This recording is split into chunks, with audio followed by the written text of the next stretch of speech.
The morning sun cast long shadows across the naval base as Lieutenant Sarah Mitchell walked through the mess hall, her uniform crisp and her step confident. She had been stationed at Naval Base Norfolk for 6 months now, working as a communications officer.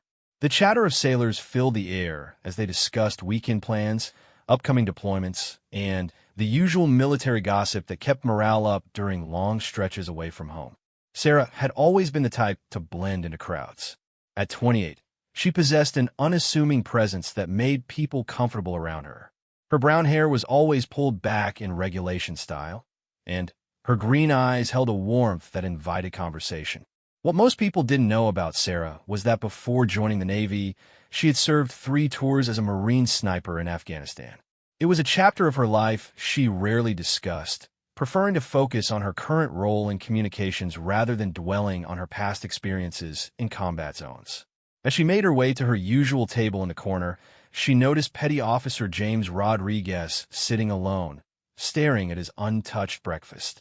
James was 22, fresh out of basic training, and had been assigned to their unit just 2 weeks earlier. His youthful face still carried the uncertainty that came with being new to military life, and Sarah had noticed he often seemed overwhelmed by the stories the older sailors shared about their experiences overseas. "Mind if I sit here?" Sarah asked, gesturing to the empty chair across from James.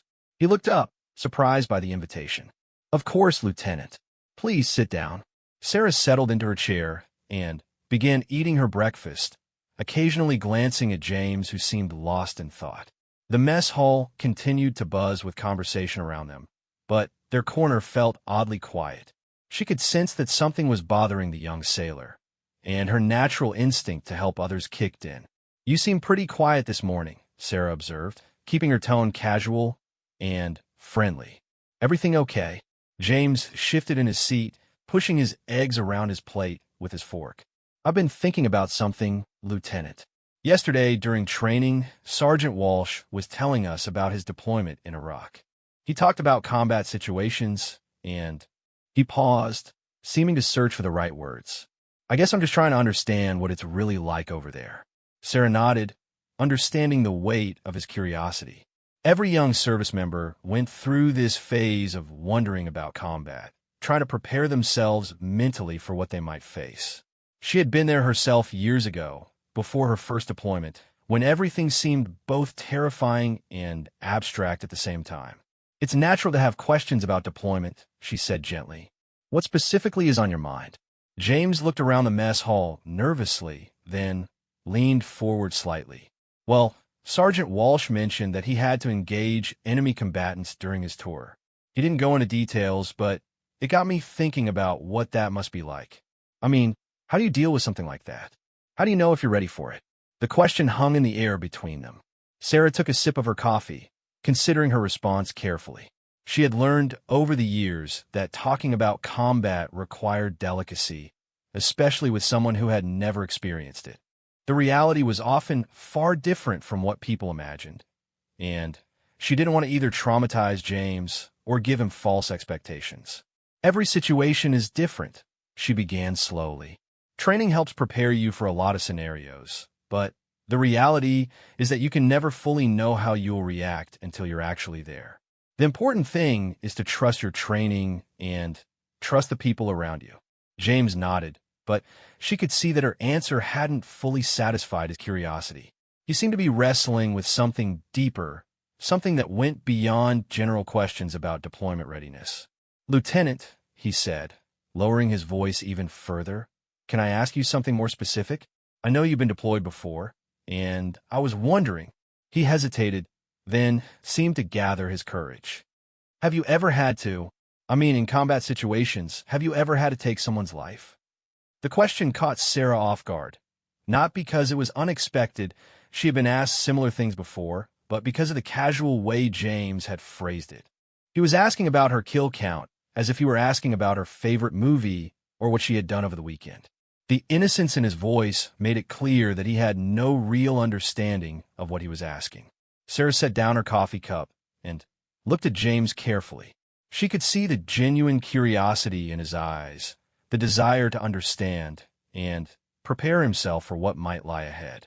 But she also recognized the dangerous naivety in his question, the way he seemed to view combat kills as some sort of metric or achievement to be discussed casually.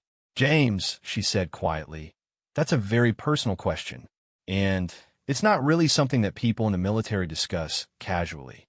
But James, eager to understand, and perhaps thinking he was connecting with a fellow service member, pressed on. "I'm sorry if I'm being too forward, Lieutenant.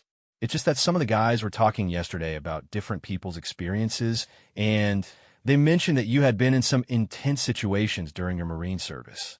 I guess I'm just curious about what real combat is like. Like, how many confirmed kills does someone typically have after 3 deployments?" The directness of his question sent a chill down Sarah's spine. He was asking for her kill count as if it were a statistic to be shared and compared. The casual nature of his inquiry revealed how little he understood about the weight that such experiences carried for those who had lived through them. Sarah felt the familiar tightness in her chest that came whenever she was forced to think about her time as a sniper. The memories that she worked hard to keep buried began to surface.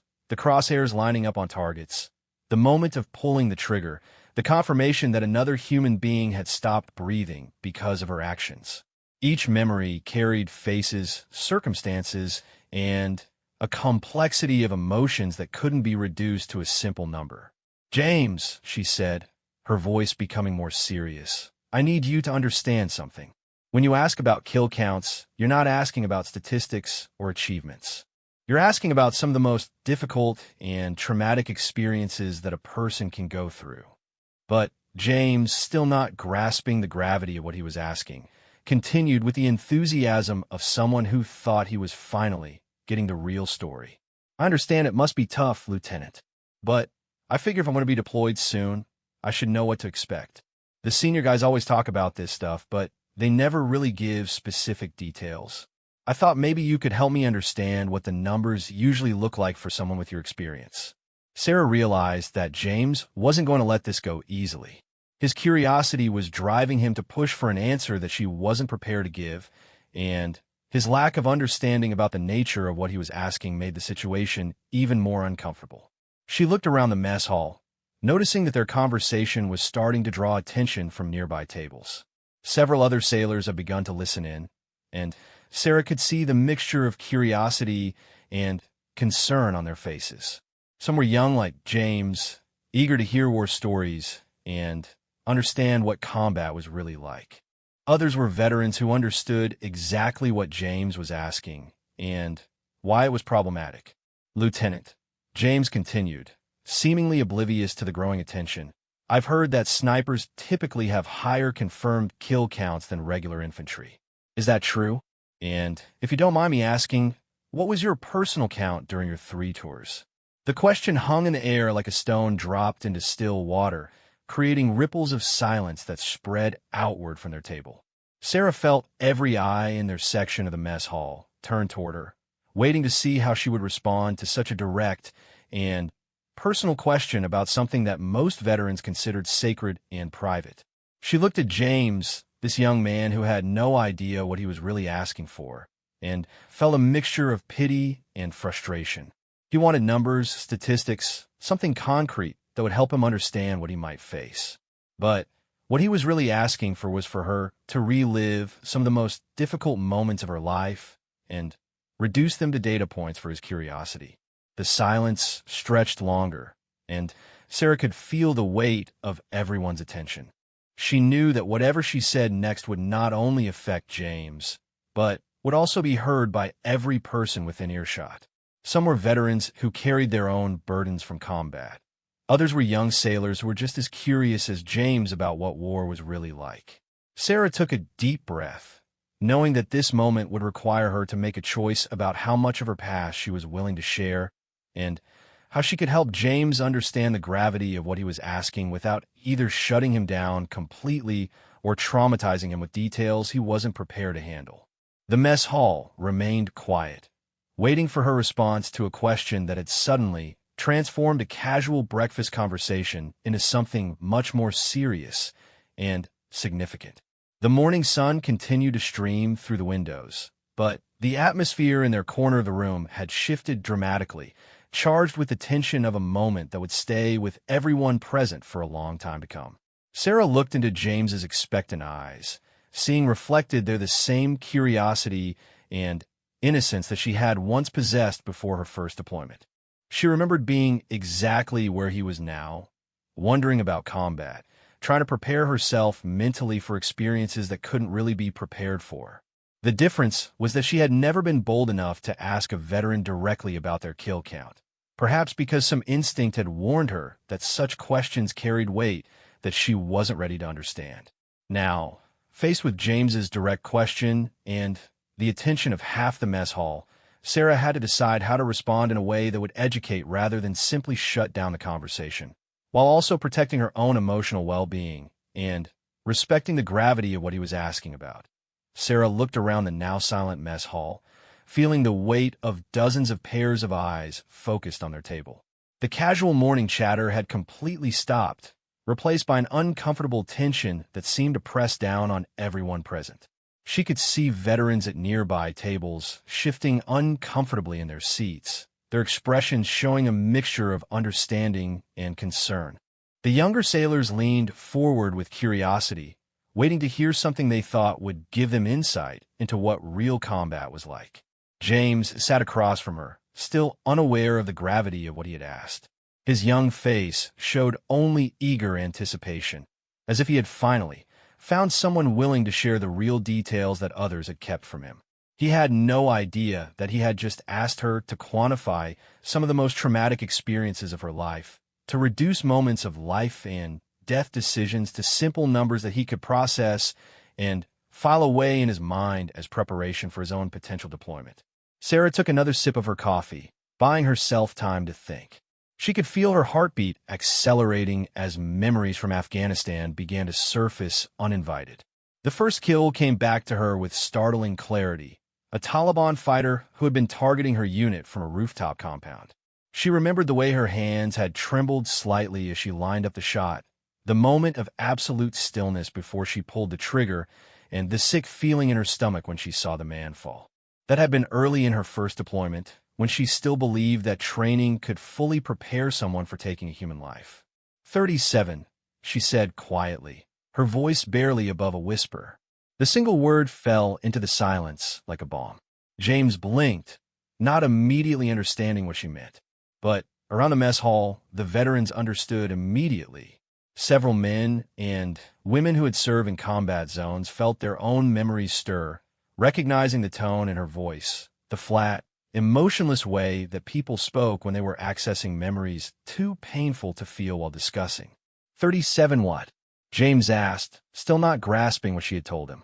Confirmed kills, Sarah replied, still in that same quiet, distant voice. Over 3 tours in Afghanistan. 37 human beings who stopped breathing because I pulled a trigger. The words hung in the air like smoke from fire that everyone could smell, but no one wanted to acknowledge. James's expression slowly changed as the reality of what she had said began to sink in. This wasn't the abstract discussion about combat that he had been expecting. This was real, specific, and suddenly much more serious than he had anticipated. Around the mess hall, people began to react. Some of the younger sailors looked shocked, as if they hadn't really understood until that moment that the friendly communications officer they saw every day had killed more people than most infantry soldiers ever would. Others, particularly the veterans, showed recognition and a deep sadness that came from understanding exactly what those 37 kills represented. Chief Petty Officer Mike Stevens, a 20-year Navy veteran who had served multiple tours himself, felt his appetite disappear completely. He had never asked another service member about their kill count, and hearing Sarah's answer reminded him why such conversations were generally avoided. Each of those 37 represented not just an enemy combatant eliminated, but also a moment where Sarah had to make a split-second decision that would stay with her for the rest of her life. Petty Officer First Class Maria Gonzalez, sitting 3 tables away, felt tears prick at her eyes. She had served 2 tours in Iraq as a medic and had seen the aftermath of combat up close. She knew that behind each of those 37 kills was a story, a context, and a human cost that couldn't be captured in a simple number. She could see in Sarah's posture and expression that sharing this information wasn't easy, and she felt angry at James for pushing for details that were clearly painful. James himself was beginning to realize that he had stepped into something much deeper than he had intended. The casual way he had asked the question now seemed incredibly inappropriate, and he could see the pain in Sarah's eyes that hadn't been there moments before. I'm sorry, Lieutenant. I didn't mean to. Yes, you did, Sarah interrupted gently, but firmly. You specifically asked for my kill count. You want a number, and I gave you one. But what you didn't ask for, and what you probably weren't prepared to hear, is what those 37 kills actually mean. She set her coffee cup down and leaned back in her chair, her eyes taking on a distant quality as she continued. The first one was in my second week in country. A Taliban sniper who had been picking off members of a patrol unit. I was positioned on a hillside about 800 meters away when I spotted his muzzle flash. Clean shot, center mass. Command confirmed the kill, and everyone congratulated me on excellent marksmanship. The mess hall had become so quiet that the sound of the air conditioning seemed loud. Even the kitchen staff had stopped their work to listen, sensing the gravity of what was being shared. But what they didn't tell you in sniper school, Sarah continued, is that after you make that shot, you watch through your scope as other people react to what you've done. I watched two other fighters run to where my target had fallen. One of them was just a kid, maybe 16 or 17. He was crying as he tried to stop the bleeding from a wound that was already fatal. James's face had gone pale. This wasn't the sterile discussion of military tactics that he had been expecting. This was raw, human, and deeply personal. The 37th kill was different, Sarah said, her voice becoming even quieter. It was during my last tour, about 6 months before I transferred to the Navy. We were providing overwatch for a convoy that had been ambushed. There was a woman, maybe in her 20s, who was part of the attacking force. She had an RPG and was trying to line up a shot on one of our vehicles that had wounded Marines inside. She paused, and several people in the mess hall found themselves holding their breath. I had a clear shot, and I took it. But after she fell, I saw a small child run out from behind a building toward her body. The child couldn't have been more than 5 or 6 years old. Through my scope, I watched as this little kid tried to wake up someone who was never going to wake up again. The silence in the mess hall was now complete and profound. Even James, who had started this conversation with such casual curiosity, was beginning to understand the weight of what he had asked for. The number 37 had seemed like just a statistic when he first heard it, but now he was beginning to grasp that each one of those kills represented a moment of profound moral complexity and emotional trauma. You asked for my kill count, Sarah said, looking directly at James. But what you were really asking for was for me to relive 37 of the most difficult moments of my military service. Each one of those kills was a human being with a story, with people who cared about them, with reasons for being where they were when I ended their lives. Chief Stevens finally found his voice. Lieutenant, you don't have to continue. This young sailor didn't understand what he was asking. But Sarah shook her head. No, Chief. He asked, and he deserves a complete answer. Because if he's going to deploy, he needs to understand what combat really means, not the sanitized version that gets talked about in training or the glorified version that shows up in movies. She turned back to James, who was now looking down at his untouched breakfast, clearly struggling with what he had heard. James, you wanted to know what to expect if you deploy. Here's what I can tell you. If you end up in a combat situation where you have to take a life, it will change you in ways that you can't predict or prepare for. The training will help you survive the moment, but it won't help you live with what comes after. Around the mess hall, other veterans were nodding silently. They recognized the truth in what Sarah was saying, even if their own experiences have been different from hers. Combat affected everyone differently, but the fundamental truth remained the same. Taking a human life, even in the context of war and survival, left marks on a person's soul that never completely healed. Every person handles it differently, Sarah continued. Some people compartmentalize it and move on. Others struggle with guilt and trauma for years. Some find meaning in the lives they saved by taking others. Others question everything they thought they knew about right and wrong. There's no standard response, no normal way to process it. She picked up her coffee cup again, her hands steady despite the emotional weight of what she was sharing. What I can tell you is that those 37 kills weren't achievements or trophies. They weren't something I collected like medals or ribbons. Each one was a moment where circumstances forced me to make a choice between taking a life and potentially losing the lives of people I was sworn to protect. James finally looked up, his eyes showing a new understanding of the complexity of what he had asked about. I had no idea, Lieutenant. I guess I thought it would be more straightforward. Most people do, Sarah replied. That's why we don't typically discuss kill counts casually. It's not information that's meant to be shared over breakfast conversation. It's something that combat veterans carry with them, and most of us prefer to keep it private. The conversation had revealed something that went far beyond James's original curiosity about deployment. It had exposed the vast gap between civilian understanding of military service and the reality that veterans lived with every day. For many of the people listening, it was their first real glimpse into the emotional cost of combat that extended far beyond the physical dangers that everyone already understood. The silence that had fallen over the mess hall seemed to stretch endlessly. Sarah could feel the emotional weight of her disclosure settling over everyone present like a heavy blanket. The casual Friday morning atmosphere that had existed just minutes before had been completely transformed by her honest answer to James's question.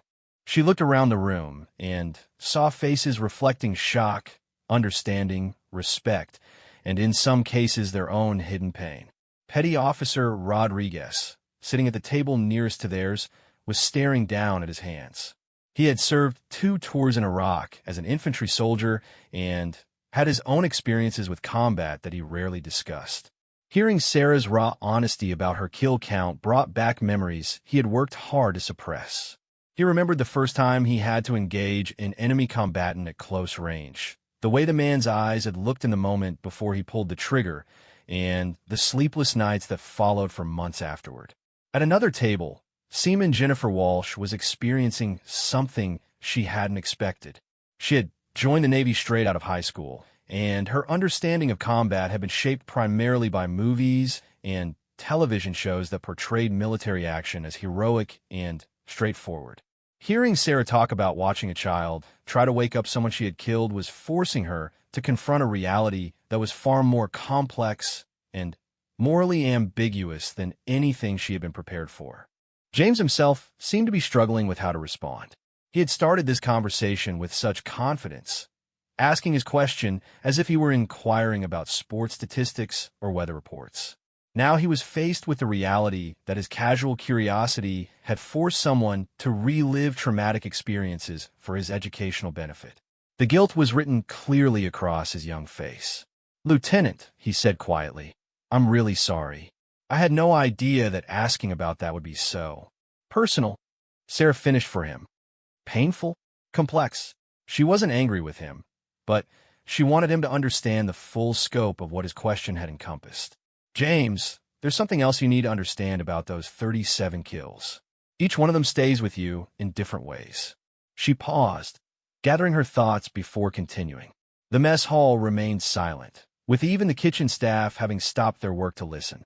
Some of them I remember in complete detail, what the weather was like, what time of day it was, what the target was wearing. Others are just brief flashes of memory that come back at unexpected moments. But all of them are part of who I am now. Chief Stevens, who had been listening with growing concern for both Sarah and the younger sailors present, finally spoke up. "Lieutenant, are you sure you want to continue with this? Some of these details might be difficult for everyone to hear." Sarah looked at him with appreciation for his concern, but she shook her head. "Chief, I think it's important that people understand what combat really involves, especially the ones who might be facing it themselves soon. We do them a disservice if we let them maintain romantic notions about what war is actually like." She turned her attention back to James, but she was speaking loudly enough for everyone in their section of the mess hall to hear. "The thing about being a sniper is that you see everything through a scope. You're not in the immediate chaos of a firefight where everything happens fast and you don't have time to think. You have time to observe, to see your target as a person before you make the decision to end their life. The description sent a chill through many of the listeners. The idea of having time to observe and consider before taking a life made it seem somehow more personal and deliberate than the split-second decisions that characterized most combat situations. There was one kill, number 23, that happened during my second deployment, Sarah continued, her voice taking on the distant quality that indicated she was accessing memories that were difficult to revisit. I was providing overwatch for a patrol that was moving through a village that intelligence suggested was being used as a staging area for IED construction. My position was on a hillside about 1,200 meters from the target area. Several of the veterans in the room recognized the professional way she was describing the tactical situation. It was the language they all used when discussing combat operations, technical, precise, and emotionally detached. But they also understood that behind the tactical description lay human experiences that were anything but detached. I spotted a man on a rooftop who appeared to be coordinating movements of other individuals in the area.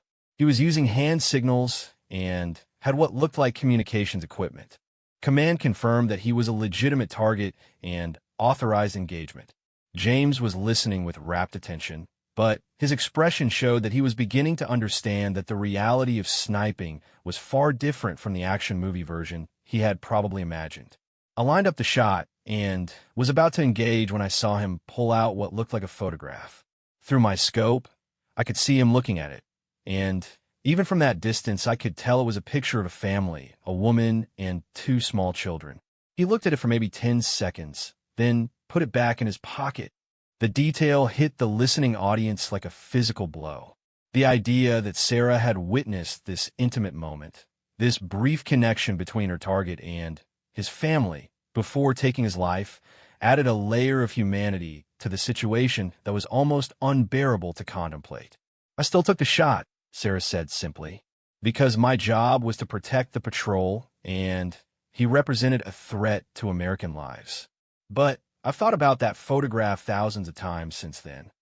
I've wondered about the woman and children in the picture, whether they're still waiting for him to come home, whether they understand what happened to him. The silence in the mess hall was now so complete that the sound of someone shifting in their chair seemed startlingly loud. Many of the people listening were grappling with the moral complexity that Sarah's story revealed. This wasn't a clear-cut case of good versus evil that could be easily processed and filed away. This was a situation where doing her job correctly and protecting American lives had required her to end the life of someone who was clearly a father and husband, someone who carried pictures of his family, even in a combat situation. Petty Officer Gonzalez, the medic who had served in Iraq, felt tears running down her cheeks. She had seen the aftermath of combat from a medical perspective, but hearing about the human side of it from the person who had pulled the trigger was almost more than she could bear. She thought about the family she had never met, the people who had lost loved ones in the conflict she had served in, and the complicated legacy of actions taken in the name of protecting freedom and democracy. That's the reality of combat, Sarah continued, looking directly at James. It's not about being a hero or proving your courage.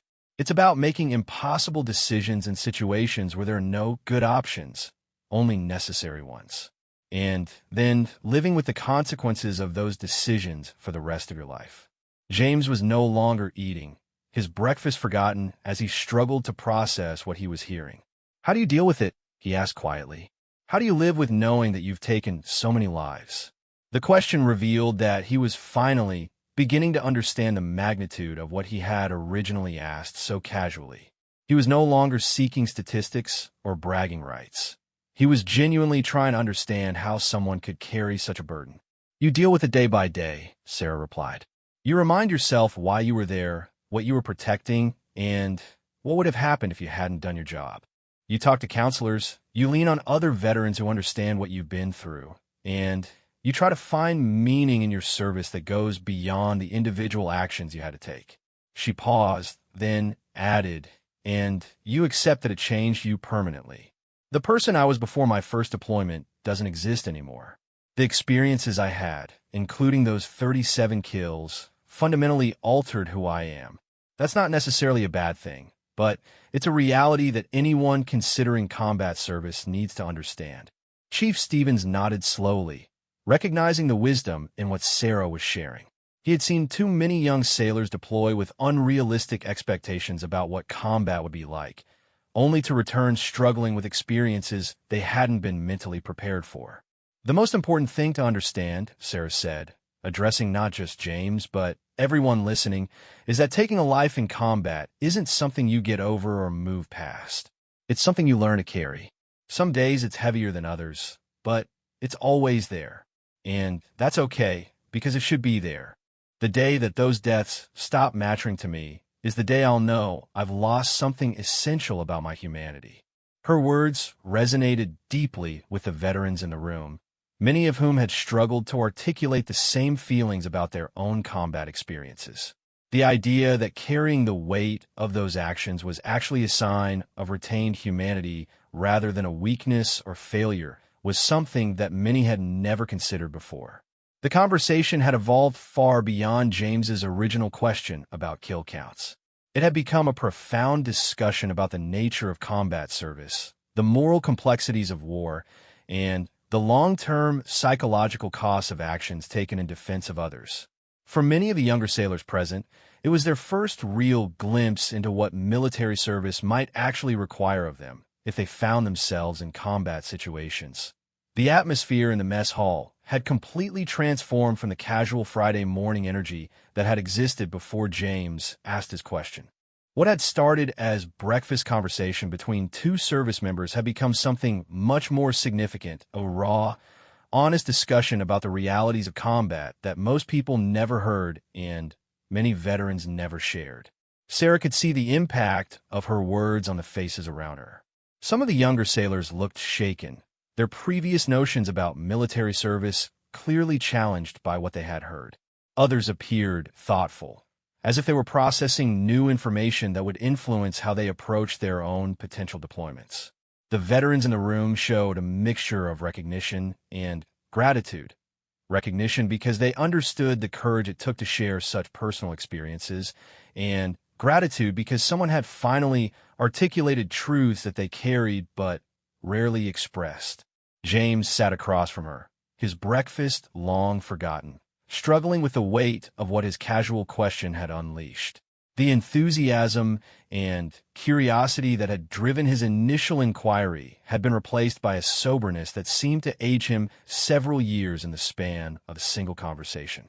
He was beginning to understand that his desire for simple answers about combat had led him into territory that was far more complex and emotionally challenging than he had ever imagined. "Lieutenant," he said slowly, "I feel like I need to apologize again. I had no idea that my question would force you to share such personal experiences. I was thinking about it all wrong." Sarah studied his face, seeing genuine remorse and a new level of maturity that hadn't been there an hour earlier. "James, you don't need to apologize for being curious about what you might face in your military service. But you do need to understand that combat experiences aren't casual conversation topics. They're deeply personal, often traumatic, and they deserve to be treated with respect." She looked around the mess hall, noting that their conversation had drawn the attention of nearly everyone present. Some were listening openly, while others were pretending to focus on their food, while clearly following every word. She realized that this had become a teaching moment, not just for James, but for everyone present who might one day find themselves in similar situations. "What I want everyone here to understand," she said, raising her voice slightly so that everyone could hear clearly, "is that military service, especially combat service, involves moral complexities that can't be reduced to simple statistics or heroic narratives.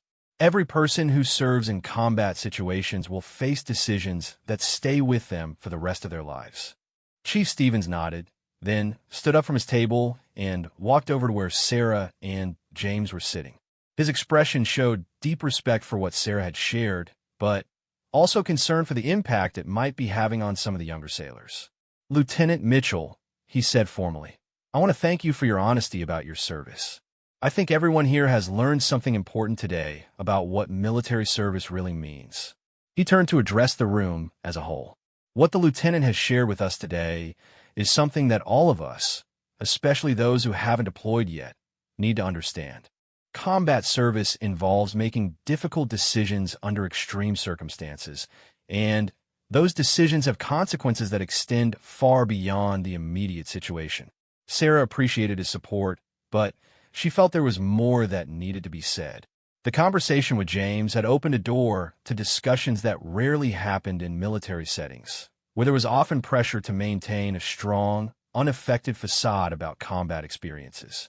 "Chief, if I may continue," she said, "I think it's important for people to understand that seeking help for combat-related stress or trauma isn't a sign of weakness. For years after my deployments, I struggled with nightmares, guilt, and what I later learned was post-traumatic stress disorder. I thought that asking for help would somehow diminish my service or mark me as unfit for duty. This admission created another wave of surprise through the room. Many of the people listening had assumed that someone with Sarah's level of combat experience would have been unaffected by the psychological impact of her service. The idea that she had struggled with PTSD made her seem more human and relatable, rather than the almost mythical figure that her 37 confirmed kills had initially suggested. I eventually sought counseling through the VA, and it probably saved my life, she continued.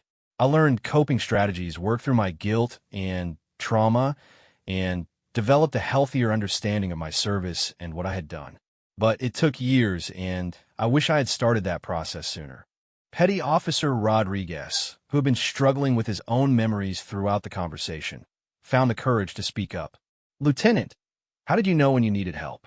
I mean, what made you realize that what you were experiencing wasn't just normal adjustment to being back home?" His question revealed that he was dealing with his own issues related to his combat service, and Sarah could see the hope in his eyes that her answer might provide guidance for his own situation. "Rodriguez, the turning point for me was when I realized that the memories were affecting my daily life in ways that weren't getting better with time. I was having trouble sleeping, I was isolated from friends and family, and I was using alcohol to numb feelings that I didn't want to deal with. When I finally admitted that I needed help, it was actually a relief to discover that what I was experiencing had a name and that there were effective treatments available." Her answer seemed to resonate with several people in the room. The stigma around mental health treatment in military communities had prevented many service members from seeking help when they needed it, often leading to more serious problems down the line. James, who had been quiet for several minutes while processing everything he had heard, finally spoke again. "Lieutenant, I need to ask you something else, and I hope this isn't inappropriate. Do you regret your service? Do you wish you hadn't been a sniper?" The question struck to the heart of something that Sarah had grappled with for years. It was the kind of question that required careful consideration, because the answer was complex and couldn't be reduced to a simple yes or no. "James, that's one of the most difficult questions anyone has ever asked me," she replied.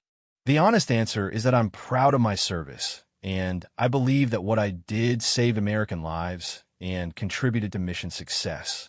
At the same time, I carry the weight of those 37 deaths every day, and there are moments when I wonder what kind of person I might have been if I had chosen a different path."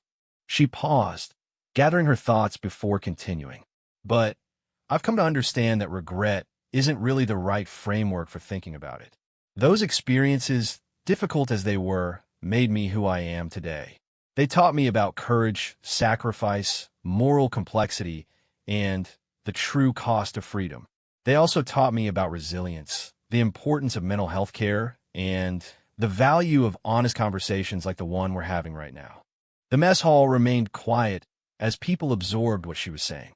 Many were realizing that the simple question James had asked about kill counts had opened up a much broader discussion about military service, personal responsibility, mental health, and the long-term consequences of choices made in service to country.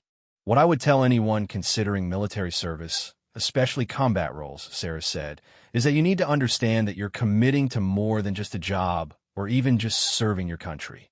You're committing to experiences that will fundamentally change who you are as a person. That's not necessarily a bad thing, but it's something that deserves serious consideration. Chief Stevens nodded approvingly. Lieutenant Mitchell, I think what you've shared today will help a lot of people make better informed decisions about their military careers and better prepare them for what they might face. As the conversation began to wind down, people in the mess hall started to return to their own breakfasts, but the atmosphere remained subdued and thoughtful. Many were clearly still processing what they had heard, and small groups began to form as people discussed the implications of Sarah's revelations with friends and colleagues. James looked at Sarah with a new level of respect and understanding. Lieutenant, I want to thank you for answering my question, even though I asked it in a really inappropriate way. I learned more in the last hour than I have in months of training about what military service really means. Sarah smiled at him, the first genuine smile she had shown since his original question. James, I hope that what you learned today will help you make informed decisions about your own service and approach any future deployments with realistic expectations about what you might face. As people began to leave the mess hall and return to their daily duties, the impact of the conversation continued to resonate. For some, it was their first real understanding of the human cost of combat operations. For others, particularly the veterans, it was validation of their own experiences and perhaps encouragement to seek help if they needed it. Sarah gathered her things and prepared to leave, knowing that this conversation would be talked about for weeks to come. She had revealed more about her past than she usually shared, but she felt that it had been worth it if it helped even one person better understand the realities of military service or encourage someone to seek help for combat-related trauma. As she walked toward the exit, several people approached her to thank her for her honesty or to ask quiet questions about resources for veterans dealing with PTSD. The casual question that James had asked about kill counts had accidentally opened a door to important conversations that might never have happened otherwise. The morning sun was still shining brightly outside the mess hall, but for everyone who had been present for that conversation, the day felt fundamentally different than it had when it began. A simple question about combat statistics had become a profound lesson about the true nature of military service, the importance of mental health care, and the value of honest, open discussions about difficult topics that too often remained hidden behind walls of stoicism and professional pride.